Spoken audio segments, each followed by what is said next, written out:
Hello everyone, good morning. एक बार फिर से आप सभी का क्रेजी जीके ट्रिक के डेली करंट अफेयर की सीरीज में स्वागत है। मेरा नाम है पंकज वैष्णव और आज के इस सेशन में हम 7 नवंबर के सभी करंट अफेयर को यहां पर एक एक करके डिटेल में डिस्कस करेंगे।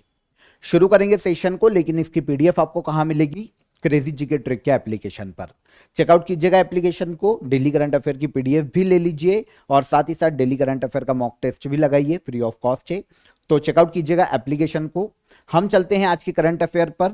एंड तक सेशन को आराम से देखिए, एक एक फैक्ट, एक एक क्वेश्चन को नोट कीजिएगा।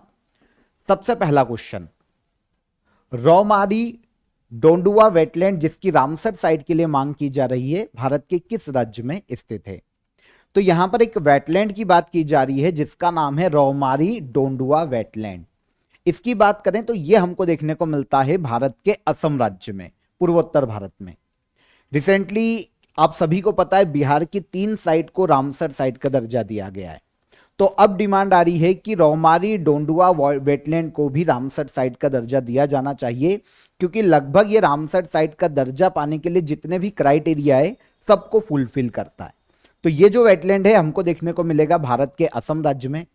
अब आपके दिमाग में आएगा डिमांड क्यों की जा रही है? तो जैसा कि मैं आपको पहले भी बता चुका हूं, अगर किसी भी प्लेस को, वेटलैंड को रामसर साइट का दर्जा दिया जाता है तो इंटरनेशनल लेवल पर वो प्रमोट होता है, उसकी इंटरनेशनल पहचान बनती है और टूरिज्म को आकर्षित किया जा सकता है।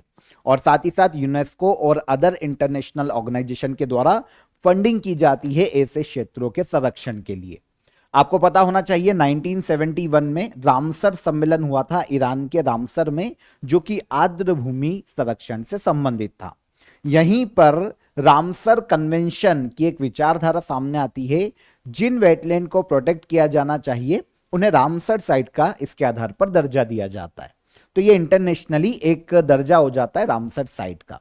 तो अभी डिमांड की जा रही है रौमारी डोंडुआ वेटलैंड को रामसर साइट का दर्जा दिए जाने की। यह प्लेस हमको भारत के असम राज्य में देखने को मिलता है। वैसे अगर हम असम को देखें ना, तो यहां पर अभी केवल एक ही रामसर साइट है जिसका नाम है डिपोर बिल रामसर साइट। यह हमको देखने को मिलेगी असम में। और एक और वेटलैंड रौमारी डोंडुआ वेटलैंड, यह भी कहां पर है? भारत के असम राज्य में। असम में एक वाइल्ड लाइफ सेंचुरी देखने को मिलती है, लोखोवा वाइल्ड लाइफ सेंचुरी। इस लियोखोवा वाइल्ड लाइफ सेंचुरी का ही पार्ट है ये वेटलैंड, रौमारी डोंडुआ वेटलैंड, जो कि लगभग इस सेंचुरी के अंदर 2.5 से 3 स्क्वायर किलोमीटर के एरिया में फैला हुआ है। 120 से ज्यादा बर्ड्स यहां पर देखने को मिल जाती है, माइग्रेट बर्ड्स की स्पीशीज यहां पर देखने को मिल जाती है। 47,000 बर्ड्स जो यहां की लोकल है या माइग्रेट है वो यहां पर देखने को मिल जाती है। माइग्रेटरी बर्ड 120 से ज्यादा यहां पर देखने को मिलती है। ठीक है, यहां पर कई सारी ऐसी स्पीशीज भी है जो कि लगभग विलुप्त होने की कगार पे। अगर हम इस चीज को देखते हैं कि क्या क्राइटेरिया चाहिए अगर किसी प्लेस को रामसर साइट का दर्जा दिया जाना है, तो 9 क्राइटेरिया डिसाइड किए गए हैं। अगर इन 9 क्राइटेरिया में से कोई एक फुलफिल हो जाता है तो रामसर साइट का दर्जा दिया जा सकता है।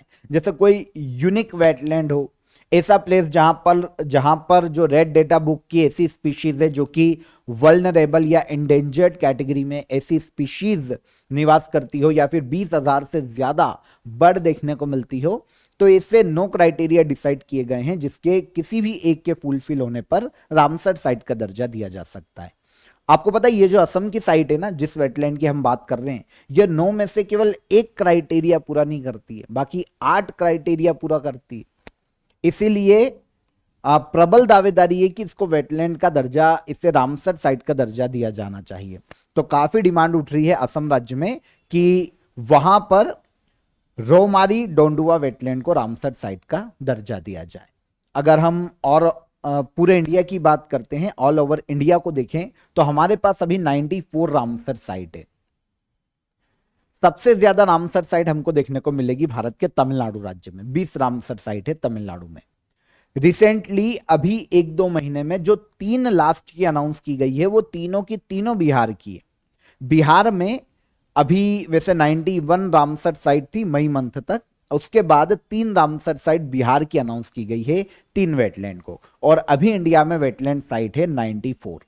आपको पता है सबसे पहली wetland site Chilka lake Odisha और केवलादेव नेशनल पार्क राजस्थान, ये जो दो वेटलैंड है इनको रामसर साइट का दर्जा दिया गया था पहली बार।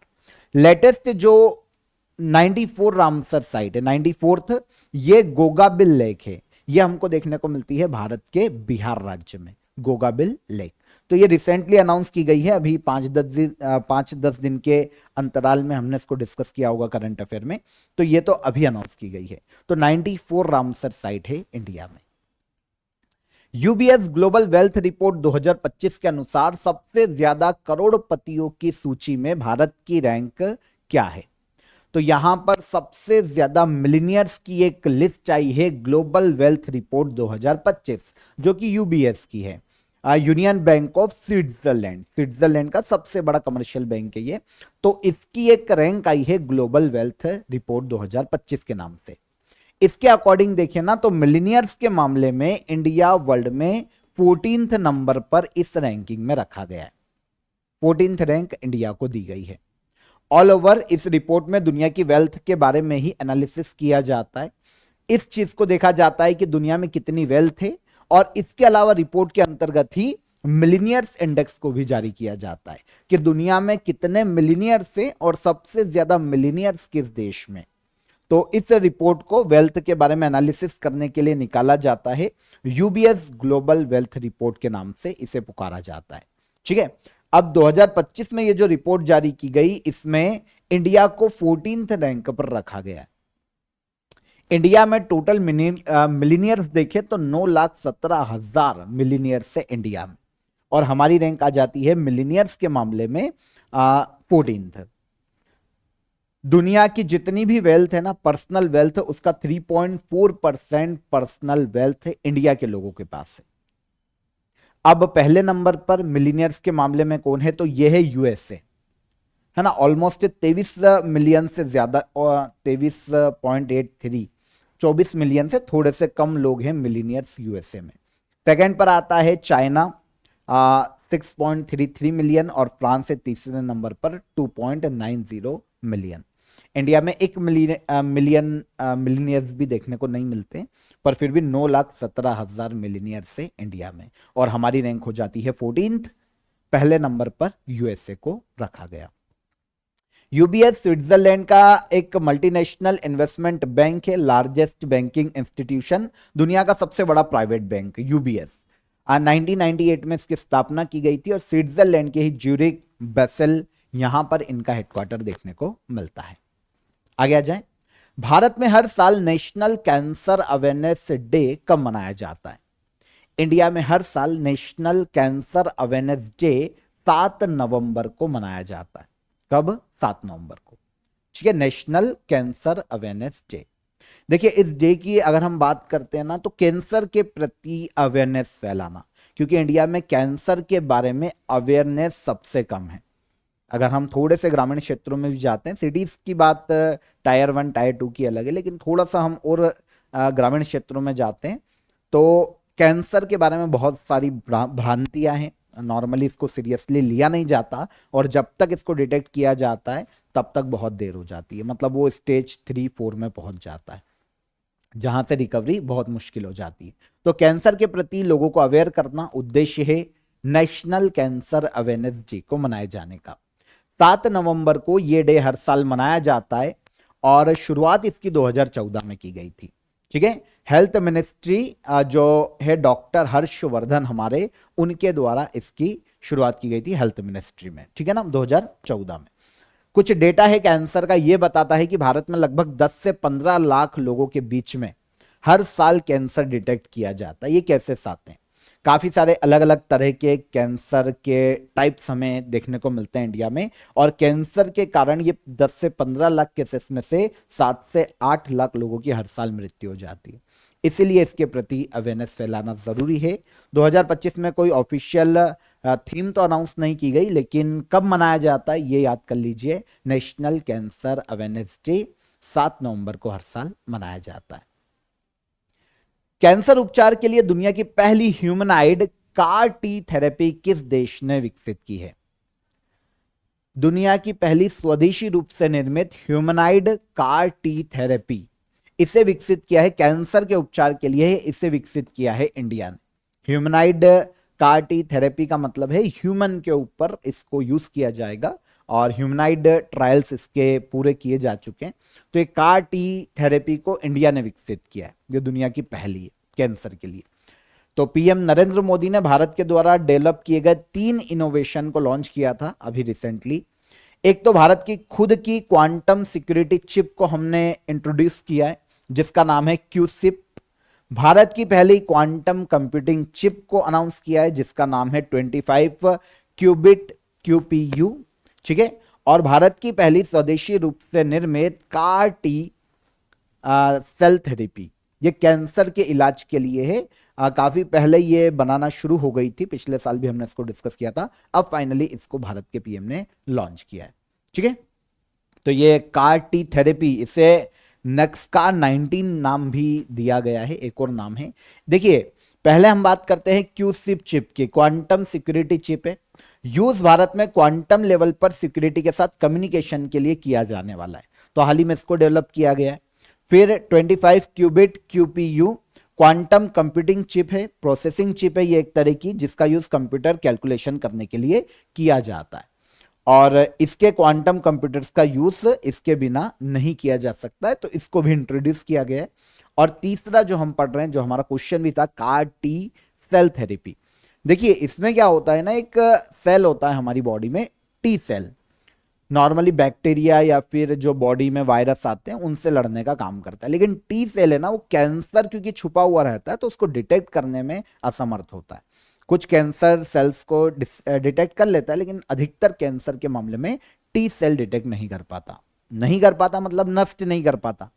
तो अब इसके लिए जो साइंटिस्ट है हमारे, जो भी हमारे डॉक्टर्स की रिसर्चर्स की टीम है, उन्होंने क्या किया है कि कार टी जो टी सेल है उसमें चेंजेस किए, उन्हें मॉडिफाइड किया और वापस से इंजेक्ट किया जाएगा किसी भी ह्यूमन की बॉडी में, और वो जो मॉडिफाइड टी सेल है वो लड़ेंगे कैंसर सेल से जाकर और उनको नष्ट करेंगे। इस तरीके से कैंसर को खत्म करने के लिए एक थेरेपी है जिसे कार टी सेल थेरेपी नाम दिया गया है। स्वदेशी रूप से निर्मित है, भारत ने पहली बार इसे विकसित किया है। तो आई होप आपको समझ में आया होगा टी सेल क्या होते हैं, ना। टी सेल क्या होते हैं, सेल्स को पहचानने का काम रिसेप्टर करता है नॉर्मली टी सेल में, पर कैंसर सेल को जब नहीं पहचान पाते हैं तो एक सॉल्यूशन के माध्यम से, इस सॉल्यूशन के लिए साइंटिस्ट टी सेल में बदलाव करके एक नया रिसेप्टर उसको दे देते हैं जो कि कैंसर सेल को डिटेक्ट करता है और उसको खत्म करने का काम करता है। ऑफर ऑफ द डे बता देता हूं आप सभी के लिए, एसएससी सीएचएसएल के लिए आप स्पेशल पैकेज को ज्वाइन कर सकते हैं। देखिए लास्ट टाइम रिवीजन के लिए, स्पेशली एसएससी सीएचएसएल के लिए आप इसे ज्वाइन कीजिएगा, ओके। सीएचएसएल में एक बार इसको आप रिवाइज करके जाइएगा, आपके अधिकतर क्वेश्चन आप स्कोर कर पाएंगे पूरी एग्जाम में, ठीक है। तो इसकी लिंक मैंने आपको डिस्क्रिप्शन में दे दी है, आप वहां से इसे डायरेक्ट अवेल कर सकते हैं, ज्वाइन कर सकते हैं। और इसके अलावा क्रेजी जीके ट्रिक एप्लीकेशन को भी चेकआउट कीजिएगा, और इसको अवेल करने में कोई हर्डल आता है या कोई भी क्वेरी आपकी, तो हेल्पलाइन नंबर पर आप कॉल भी कर सकते हैं, ठीक है। तो डिस्क्रिप्शन में लिंक है, वहां से इसे आप डायरेक्टली अवेल कीजिए। हम चलते हैं अगले क्वेश्चन पर। मनोहर पर्रिकर युवा साइंटिस्ट अवार्ड 2025 किसे दिया गया है? इस अवार्ड की जब हम बात करते हैं ना, तो देखिए मनोहर पर्रिकर कौन, तो ये गोवा के सीएम रह चुके हैं, है ना। अब तो इनका निधन हो चुका है। गोवा के पूर्व सीएम, बहुत ही फेमस व्यक्ति मनोहर पर्रिकर, भारत के रक्षा मंत्री भी रहे। तो मनोहर पर्रिकर के नाम पर गोवा गवर्नमेंट के द्वारा एक अवार्ड दिया जाता है, मनोहर पर्रिकर युवा साइंटिस्ट अवार्ड। यहां पर इस अवार्ड की विशेषता यह है कि युवा साइंटिस्ट को दिया जाता है, मतलब ऐसे साइंटिस्ट जिनकी एज 35 साल से कम है। तो यह अभी दिया गया डॉक्टर साई गौतम गोपाल कृष्णन को, डॉक्टर साई गौतम गोपाल कृष्णन, इनको मनोहर पर्रिकर युवा साइंटिस्ट अवार्ड से हाल ही में सम्मानित किया गया, और इसकी प्राइज मनी 5 लाख रुपए है। भारत में साइंस और टेक्नोलॉजी के क्षेत्र में या इस कैटेगरी में जो भी अवार्ड दिए जाते हैं ना, सबसे ज्यादा प्राइज मनी मनोहर पर्रिकर युवा साइंटिस्ट अवार्ड की ही है। तो यह डॉक्टर साई गौतम गोपाल कृष्णन को 2025 में दिया गया। दिया किसे जाता है मैं आपको बता चुका हूं। अवार्ड पूर्व डिफेंस मिनिस्टर और गोवा के 4 बार सीएम रहे मनोहर पर्रिकर के नाम पर देती है गोवा गवर्नमेंट, और इसे शुरू किया गया था 2023 में पहली बार। साइंस एंड टेक्नोलॉजी के क्षेत्र में एक नेशनल लेवल का अवार्ड है, मतलब किसी भी राज्य के किसी भी साइंटिस्ट को, युवा साइंटिस्ट को यह दिया जा सकता है, नेशनल लेवल का अवार्ड है। हर साल दिया जाता है 35 साल से कम उम्र के युवा साइंटिस्ट को। क्यूएस एशिया यूनिवर्सिटी रैंकिंग 2026 में भारत की एक संस्था, भारत की किस संस्था की सबसे ऊंची 59th रैंक आई है? क्यूएस की बात करें ना तो ये एक रिसर्च कंपनी की तरह ये काम करता है, पता है, यूनिवर्सिटी, एजुकेशन, इनके रिसर्च और रैंकिंग के लिए काम करता है और ब्रिटेन बेस्ड एक कंपनी है। इसके द्वारा एशिया यूनिवर्सिटी रैंकिंग को जारी किया जाता है। 2026 के लिए जारी की गई है कि बेस्ट यूनिवर्सिटी कौन सी है। ठीक है, तो क्यूएस एशिया यूनिवर्सिटी रैंकिंग 2026 में भारत की सबसे टॉप पर जो यूनिवर्सिटी रही ना, वो 59th रैंक पर रही है। मतलब इसके ऊपर बहुत सारी यूनिवर्सिटी है पर इंडिया से नहीं है। इंडिया की सबसे ऊपर जो यूनिवर्सिटी रही वो 59th रैंक पर रही और ये यूनिवर्सिटी है आईआईटी दिल्ली। ठीक है, तो क्यूएस एशिया यूनिवर्सिटी रैंकिंग, यहां पर क्यूएस का मतलब होता है क्वार्क-रैले साइमंड्स, है ना, ब्रिटेन बेस्ड, यूके बेस्ड एक कंपनी। तो इसकी क्यूएस एशिया यूनिवर्सिटी रैंकिंग 2026 को जारी किया गया।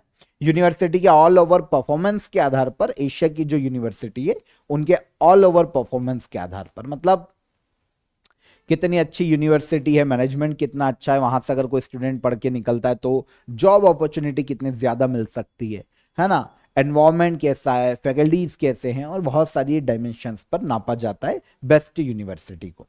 तो इस साल ये जो रैंकिंग आई है QS Asia university ranking 2026, 1529 institution को इसमें इंक्लूड किया गया। भारत का टॉप इंस्टीट्यूशन था आईआईटी दिल्ली, जिसको 59th रैंक पर रखा गया, जबकि 2024 में आईआईटी दिल्ली 44 रैंक पर था। अब हमारी रैंक गिर गई है, आईआईटी दिल्ली की 59th रैंक हो गई है, लेकिन फिर भी ये सबसे ऊपर इंडिया की यूनिवर्सिटीज में।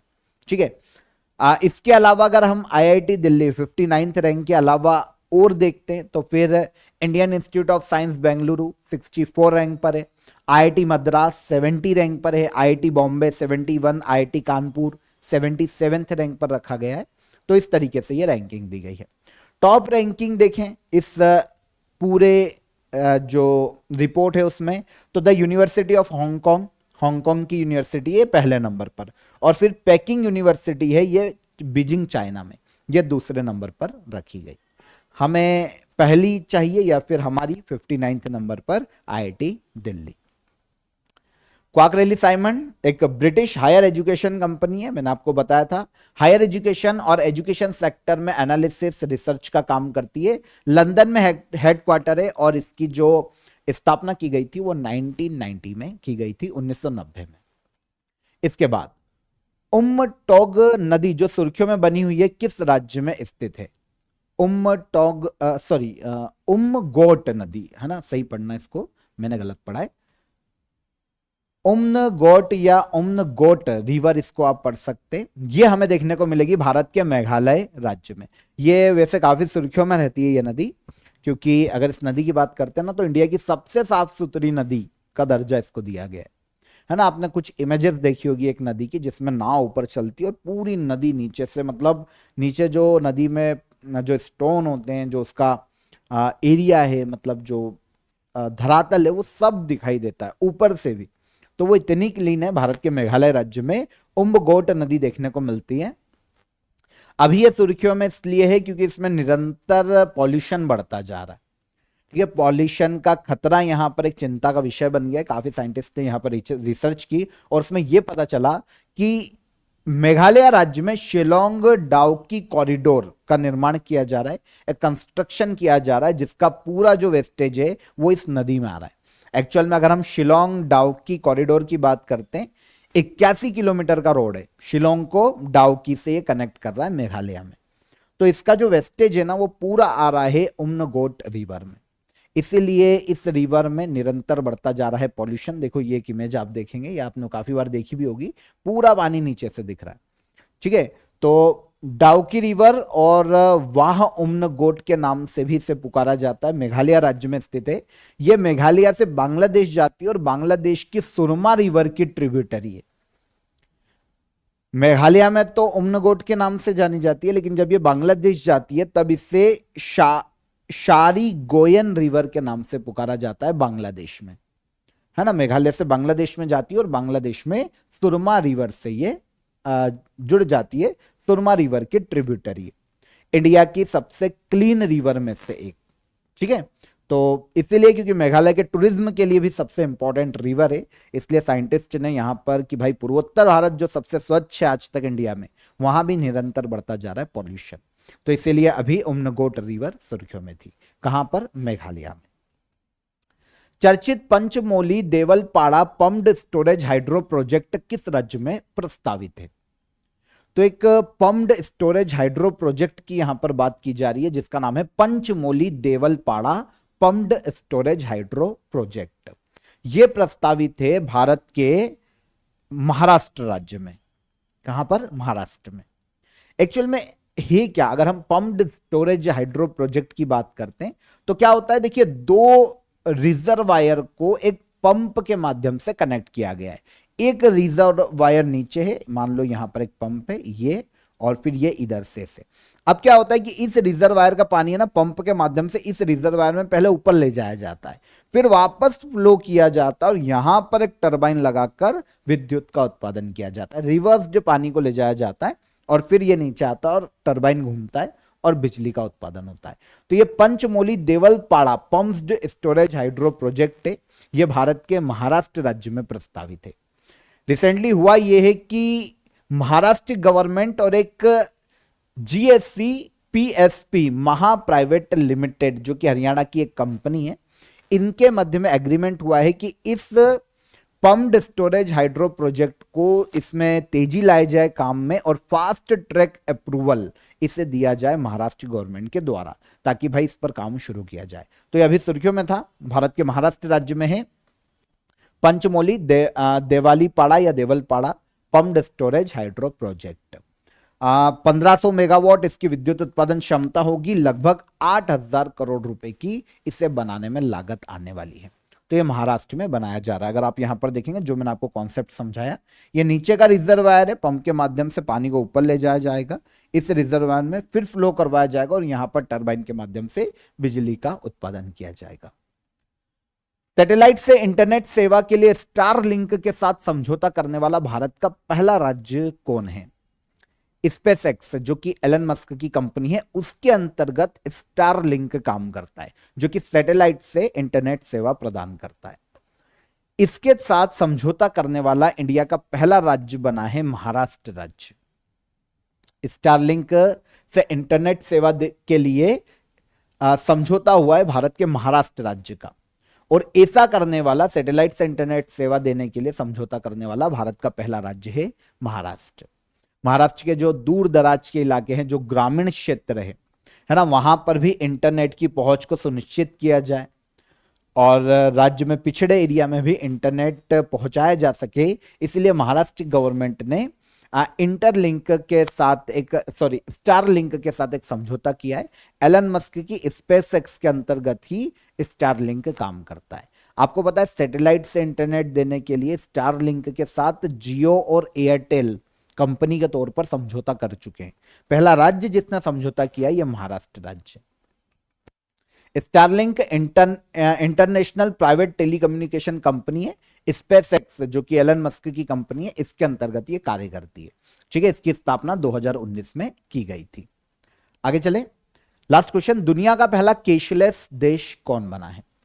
इंडिया का पहला कैशलेस कंट्री, जहां पर कैश का यूज बन करके यूपीआई के माध्यम से ही ट्रांजैक्शन पूरे किए जा रहे हैं 100%, ये बन गया है स्वीडन, यूरोपीय देश। स्वीडन में क्या किया गया था कि हर व्यक्ति अब लगभग अपने हर काम के लिए डिजिटल पेमेंट का यूज कर रहा है। मतलब जो पेपर वाली करेंसी होती है ना, जो हम फिजिकल करेंसी का यूज करते हैं, नोट, सिक्के, ये पूरी तरीके से स्वीडन में बंद हो गए। गवर्नमेंट ने चलन से बाहर नहीं किए हैं, लेकिन फिर भी स्वीडन है, इसने यहाँ के जो लोग हैं इन्होंने अडॉप्ट कर ली है टेक्नोलॉजी, और वहां पर यूपीआई जैसे संसाधनों के माध्यम से ये ट्रांजैक्शन कर रहे हैं कैशलेस सारे। 2012 में स्विस नाम का एक एप्लीकेशन लॉन्च किया था स्वीडन ने, है ना, स्विस नाम से, तो स्वीडन तब से वहां के लोगों में आदत डाली और अब डिजिटल पेमेंट का लेन देन इतना बढ़ गया है कि यहां पर पूरी तरीके से सारे काम कैशलेस किए जा रहे हैं। स्वीडन की अगर हम लोकेशन देखते हैं, यूरोप का देश है, यूरोप के उत्तर में हमको देखने को मिलता है ये एक पेनिसुला है। अगर आप यहाँ पर एक क्षेत्र देख रहे हो ना, तो ये एक पेनिसुला है। इस पेनिसुला का नाम, क्योंकि तीनों ओर समुद्र का क्षेत्र है, इस पेनिसुला को कहा जाता है स्कैंडिनेवियन पेनिसुला, ठीक है, यूरोप के उत्तर में। और इसी पेनिसुला पर स्वीडन एक कंट्री है जिसकी कैपिटल है स्टॉकहोम। इसकी स्थलीय सीमा दो देशों से लगती है, इधर से पूर्व में आते तो फिनलैंड में, और उत्तर में नॉर्वे से टच होता है स्वीडन। उल्फ क्रिस्टरसन यहां के प्राइम मिनिस्टर के पद पर हैं। स्टॉकहोम यहां की कैपिटल है, ठीक है। तो 7 नवंबर के हमारे करंट अफेयर यहां पर हो जाते हैं, डिटेल में हमने डिस्कस कर लिए। अब हम लास्ट डे के करंट अफेयर को रिवाइज कर लेते हैं एक बार। 10 क्वेश्चन है हमारे पास, 10 को एक बार रिवाइज करेंगे कल के सेशन के। 2025 में भारतीय हॉकी अपना शताब्दी वर्ष मना रहा है। भारतीय हॉकी की पहली जो गवर्निंग बॉडी है उसे कब स्थापित किया गया था? तो ये 1925 में स्थापित की गई थी। वर्ल्ड कोऑपरेटिव मॉनिटर रिपोर्ट के अनुसार भारत की किस कोऑपरेटिव की प्रथम रैंक आई है? तो यह है Amul India. International conference on green hydrogen का आयोजन किस मंत्रालय के द्वारा किया जाएगा? तो यह आयोजित किया जाएगा ministry of new and renewable energy के द्वारा। State of food and agriculture 2025 report किस संस्था के द्वारा जारी की गई है? तो इसे जारी किया गया है फूड एंड एग्रीकल्चर ऑर्गेनाइजेशन के द्वारा। टाइफून कलमेगी किस सागर में आया है? टाइफून कलमेगी हमको देखने को मिला है कहां पर? वेस्टर्न पैसिफिक ओशन में, ठीक है। आगे आ जाए। भारत का पहला सिलिकॉन कार्बाइड सेमीकंडक्टर प्लांट कहां बनाया जाएगा? इसे बनाया जाएगा ओडिशा राज्य में। भारत के किस बैंक का नाम बदलकर इंफ्रास्ट्रक्चर डेवलपमेंट बैंक किया जाएगा? तो यह है नाबफीड। बोईता बंदना उत्सव किस राज्य में मनाया जाता है? तो यह मनाया जाता है भारत के ओडिशा राज्य में, बोईता बंदना उत्सव, ठीक है। ओके, आगे आइए। Haryana state commission for women का ब्रांड एम्बेसडर कौन? तो यह बनाई गई है शेफाली वर्मा। और इंडियन विमेन्स लीग का आयोजन क्लब के अनुरोध पर 2 चरणों में किसके द्वारा किया जाएगा? तो यह ऑल इंडिया फुटबॉल फेडरेशन इसका आयोजन करवाता है, ठीक है। तो कल के सेशन के हमारे करंट अफेयर रिवाइज हो जाते हैं। क्वेश्चन ऑफ द डे का आंसर ले लें। सरदार वल्लभ भाई Patel, iron man of India, इनको भारत रत्न दिया गया था 1991 में, 1991 में। इंटरनेशनल बुकर प्राइज 2025 किसे दिया गया? बानू मुश्ताक को। कन्नड़ भाषा की लेखिका है बानू मुश्ताक। कन्नड़ भाषा में इनका एक बुक थी जिसको इंग्लिश ट्रांसलेशन दीपा भास्टी ने किया था हार्ट लैंप के नाम से। तो हार्ट लैंप के लिए बानू मुश्ताक को दिया गया international Booker prize. Control plus T कुंजी का उपयोग किस लिए किया जाता है? तो नए टेप को ओपन करने के लिए किया जाता है कंट्रोल प्लस टी का यूज।